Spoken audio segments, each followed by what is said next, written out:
Morning, எல்லாருக்கும் இனிய காலை வணக்கம்.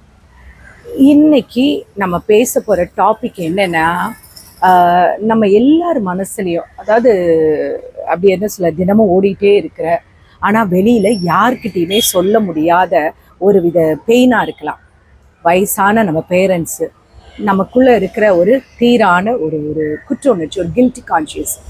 சின்ன வயசில் நம்ம தடுமாறி விழும்பொழுது நம்மளை தாங்கி பதிச்ச அந்த கைகள் இன்னைக்கு அவங்களுக்கு நடக்கிறதுக்கே ஒரு பிடிமானம் தேவைப்படும் பொழுது நம்மளால அவங்க பக்கத்துல இருக்க முடியுதா? வேலை, சம்பாத்தியம், குழந்தைகளோட படிப்பு, சொந்த வாழ்க்கை, நம்ம ஓடிக்கிட்டே இருக்கோம். ஆனா இன்னொரு பக்கம் நம்மளை பெத்து வளர்த்தவங்க வயசாகி போய் பலகீனமா தனிமையில, அதாவது ரொம்ப சுருகிவ ட்ரை ஆகிட்டே போயிட்டு இருக்காங்க. அவங்கள நினைக்கும் பொழுதுலாம் நமக்குள்ள ஒரு கில்ட் வருது இல்லையா? நம்ம அவங்கள சரியா பார்த்துக்கலையோ, அவங்கள இன்னும் நம்ம கொஞ்சம் கூட செஞ்சுருக்கலாமோ, இன்னும் கொஞ்சம் நேரம் அவங்களுக்குள்ள ஸ்பெண்ட் பண்ணியிருக்கலாமோ அப்படின்ற அந்த உணர்வு வரும் இல்லையா? அதை பற்றி தான் இன்றைக்கி மனசு விட்டு பேச போகிறோம். தனிமை, தூரம் இல்லையா? இதை ஃபஸ்ட்டு வச்சுக்கலாம். நம்ம நம்மளுடைய ஒரு ஏர்னிங்காக இல்லை வேறு ஏதாவது ஒரு விஷயத்துக்காக நம்ம வெளிநாட்டில் இருப்போம். நம்ம அப்பாவோ அம்மாவோ உடம்பு சரியில்லைன்னு ஒரு ஃபோன் வரும்போது நம்ம நினச்சா கூட நம்மளால் உடனே கிளம்பி வர முடியாது. ஏன் அதுக்கு லீவ் கிடைக்காது, இல்லை நம்ம சூழ்நிலைகள் ஏதாவது ஒரு தடை நமக்கு வந்துட்டே இருக்கும். அப்போது நம்ம மனசுக்குள்ளே ஒரு பாரம் உட்காந்துட்டு இருக்கும் தெரியுமா? பெற்றவங்களுக்கு உடம்பு சரியில்லாத போது கூட நம்மளால் அவங்க கூட இருக்க முடியலன்ற அந்த ஒரு வலி. பக்கத்தில் இருந்தோம் சிலருக்கு இல்லாத ஒரு தூரம். அம்மா அப்பா கூடவே வச்சுருப்பாங்க சிலர். ஆனால் காலையில் 8 மணிக்கு ஆஃபீஸ் போனால் நைட்டு 9 மணிக்கு தான் அவங்க வீட்டுக்கே ரிட்டர்ன் வருவாங்க. அவங்க சமைச்சு வச்சதை சாப்பிட்டு அவங்க பாட்டுக்கு படுத்துருவாங்க. ஆனால் அந்த வயசான பெற்றோர்கள்கிட்ட ஏதாவது ஒரு 5 நிமிஷம் கூட அவங்களால பேசுறதுக்கு காத்துட்டு இருப்பாங்க. பட் நீங்கள் டயர்டில் போய் அப்புறம் பேசுகிறோமா அப்படின்னு போய் கடந்து போயிடுறீங்க. ஆனால் ரூமுக்குள்ளே போய் படுக்கும் பொழுது மனசுக்குள்ளே ஏதோ செய்ய தான் செய்யும். ஆனால் அந்த அன்னைக்கு இருந்த டயர்டு, அந்த ஒர்க் ப்ரெஷரில் நமக்கு இருந்த அழுத்தத்திலையும் நம்ம அப்படியே தூங்கிடுவோம் இல்லையா?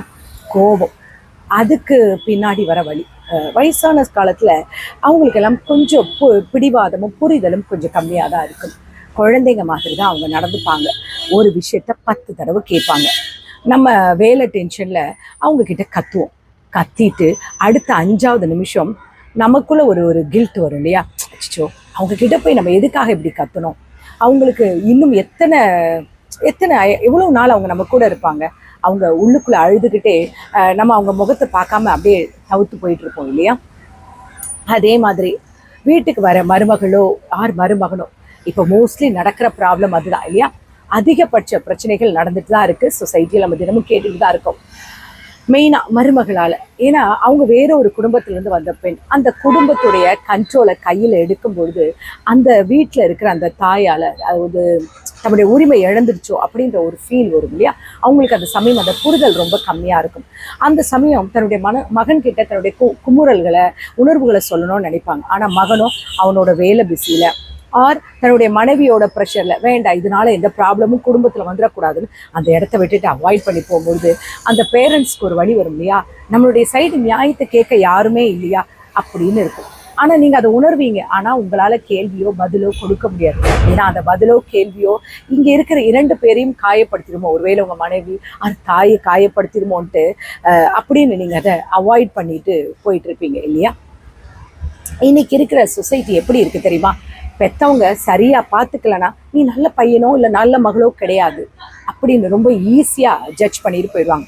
சுற்றி இருக்கிறவங்க 4 வார்த்தை தான் கேட்பாங்க. ஆனால் இன்னைக்கு இருக்கிற எக்கனாமி, அப்புறம் அன்றாட நம்மளோட போராட்டம், ஐடி வேர்ல்டு, நைட் ஷிஃப்ட்டு, இதெல்லாம் ஒரு நடுத்தர வர்க்கத்துக்குள்ளே எவ்வளோ போராடுறாங்கன்னு அந்த மகனுக்கு மட்டும்தான் தெரியும். அவங்க ஒன்றும் கெட்டவங்க கிடையாது. பெற்றவங்களை கைவிட்டுட்டு அவங்கள கஷ்டப்படுத்தணும், அவங்கள கண்ணீர் விட வைக்கணுன்ற நம்மளுடைய சூழ்நிலைகள், அவங்களுக்கு முழு நேரம் அவங்களால டைமை கொடுக்க முடியாமல் போயிடுது. இதனால பல குழந்தைகள் என்னன்னா டிப்ரெஷனுக்குள்ளே இருக்காங்க. ஒரு பக்கம் ஆஃபீஸ் ப்ரெஷர், இன்னொரு பக்கம் சொந்த குடும்பத்தோட தேவைகள், இன்னொரு பக்கம் பேரண்ட்ஸை உடல்நிலை, அவங்கள கேர் பண்ண முடியலன்ட்டு இது எல்லாத்தையும் பேலன்ஸ் போட முடியாமல் தோற்று போன ஒரு ஃபீலிங் அடிக்கடி நமக்குள்ளே வருது இல்லையா? அப்போ அதுக்கு ஒரு தீர்வு தான் என்ன? கண்டிப்பாக இருக்குது. இந்த குற்ற உணர்ச்சியோடு தான் நம்ம சாரணுமா? தேவையே இல்லைங்க. சில விஷயங்களை நீங்கள் புரிஞ்சுக்கிட்டீங்கன்னா போதும். குவான்டிட்டி முக்கியம் இல்லை, குவாலிட்டி தான் முக்கியம். அப்படின்னா என்னன்னு கேட்குறீங்களா? உங்களால் அவங்க கூட 24 hours டைம் ஸ்பெண்ட் பண்ணணுன்ற அவசியம் கிடையாது. அப்படி இல்லாட்டினாலும் பரவாயில்ல. அவங்க கூட இருக்கிற அந்த ½ an hour அது 1 hour இருக்கு இல்லையா, அந்த 1 hour அவங்களுக்காக மட்டும் அந்த நேரத்தை ஒதுக்குங்க. அந்த சமயத்தில் என்ன ப்ரெஷராக இருந்தாலும் உங்களுடைய மொபைல் ஆர் அதர் ப்ரெஷர் எல்லாத்தையும் தூர வச்சுட்டு அவங்க கண்ணை பார்த்து பேசுங்க. அவங்க சொல்கிற கதைகள் ரொம்ப பழசாக இருந்தாலும் அதை கேளுங்க.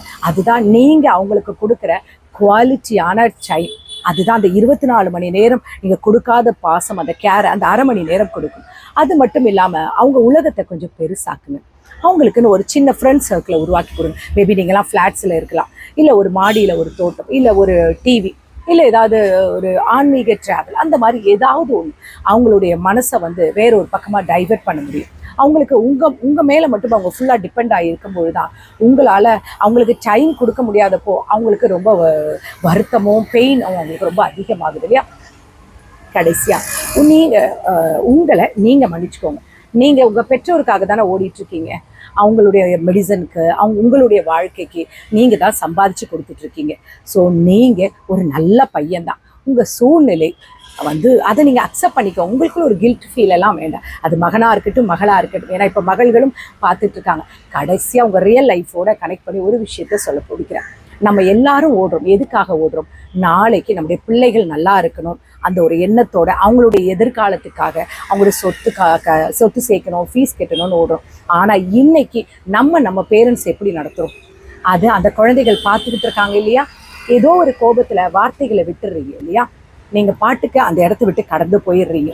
அந்த வார்த்தைகளுடைய வலி அந்த தாய்க்கோ அந்த தகப்பனோ அது எவ்வளோ குத்தி கிழிக்கும் தெரியுமா?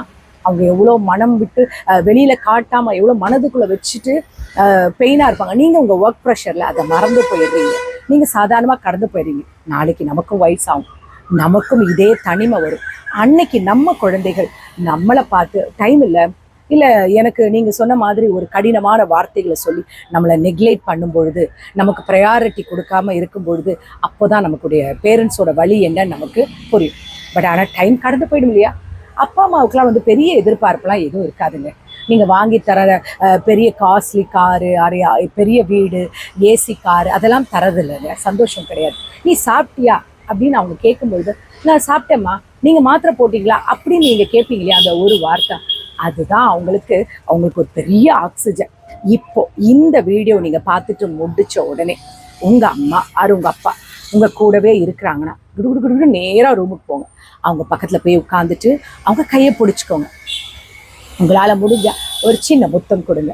நான் இருக்கேன்ப்பா, எப்படி இருக்கீங்க, நல்லா இருக்கீங்களா அப்படின்னு கேளுங்க. ஒரு வேளை நீங்கள் தூரத்தில் இருக்கீங்களா, இந்த வீடியோ முடிஞ்ச அடுத்த செகண்ட் அந்த ஃபோன் எடுத்து நல்லா இருக்கீங்களாம்மா, நல்லா இருக்கீங்களா அப்பான்னு கேளுங்க. நம்ம சின்ன சின்ன விஷயங்கள், சின்ன சின்ன தவறுகளுக்கு ஒரு குற்ற உணர்ச்சியோட தவிக்கிறத விட அவங்க உயிரோடு இருக்கிற இந்த நிமிஷத்தில் நம்மளால் முடிஞ்ச ஒரு சின்ன அன்பை காட்டுங்க. புரியுதா? அது உங்கள் கையில் தான் இருக்குது. அவங்க மேலே உங்களுக்கு ஏதாவது தனிப்பட்ட கோபம், ஏதாவது வருத்தம் இருந்தாலும், ஏன்னா நம்ம கோவப்பட்டு போட்டி போடுற இடத்துல அவங்க இல்லை இல்லையா? நம்ம எத்தனையோ நாள் தலை குனிஞ்சு நின்றப்போ, நம்ம எத்தனையோ நாள் கஷ்டப்பட்டப்போ, நம்ம எத்தனையோ நாள் கண்ணீர் விட்டப்போ, நம்ம கையை பிடிச்சி ஆறுதல் சொன்ன அந்த அந்த வார்த்தைகளும் தானே இல்லையா நமக்கு ஆறுதல் சொல்லிச்சு. அவங்க ஏதாவது வார்த்தைகள் சொல்லிட்டாங்களே, அவங்க ஏஜ் ஆனதால, ஒரு இன்செக்யூர்டாக மேபி ஏதாவது சொல்லியிருக்கலாம். அதை பிடிச்சிக்கிட்டு லைஃப் லாங் அவங்க கூட பேசாமல் உங்கள் கோபத்தையும் ஈகோவையும் உங்கள் பேரண்ட்ஸ் கிட்ட காமிச்சிங்கன்னா அதனால யாருக்கு நீங்கள் ஜெயிச்சிட்டிங்கன்னு அர்த்தமா? கிடையாதுங்க. அவங்க சில உறவுகளை இழந்த பிறகு நம்ம அழுதாலும், நம்ம ஒரு ஃபோட்டோவில் பார்த்து கதறினாலும் திரும்ப வராது.